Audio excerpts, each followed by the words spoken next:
আসসালামু আলাইকুম। আমি হ্যাপি বগুড়া থেকে বলছি। বাংলাদেশি ব্লগার হ্যাপি চ্যানেলে আপনাদেরকে আরও একটি নতুন ভিডিও দেখার স্বাগতম জানাচ্ছি। আল্লাহর রহমতে আপনারা সবাই ভালো আছেন। তো আলহামদুলিল্লাহ আমরাও বেশ ভালো আছি। তো ঈদের আগের দিন এই রান্নাটা আমি করে রেখে দিয়েছিলাম। যেহেতু আমাদের পাশে একটা ফার্ম ছিল, সেই ফার্ম থেকে রোস্টের মুরগি এনে আমি আগে থেকেই রান্না করে রেখে দেব। সেই জন্যই নিয়ে এসেছি 2টা রোস্টের মুরগি। ঈদের আগে রান্না করে রেখে দিলে ঈদের দিনে আর অতটা চাপ পড়ে না।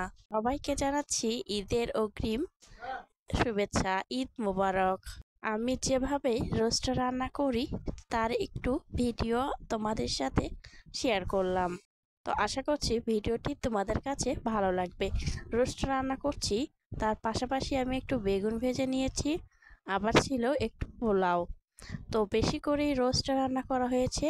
আর এখানে কিছু ব্রয়লারের মাংস ছিল, সেটাও কিন্তু আমি এর ভেতর দিয়ে রান্না করে নিয়েছি। আর এই চুলায় আমার আম্মু বললো তাহলে একটু সাদা পোলাও করো। আর এটা হলো ইফতারির শেষের। তো এই বছরকার মতো এই ইফতারটা শেষ ইফতার।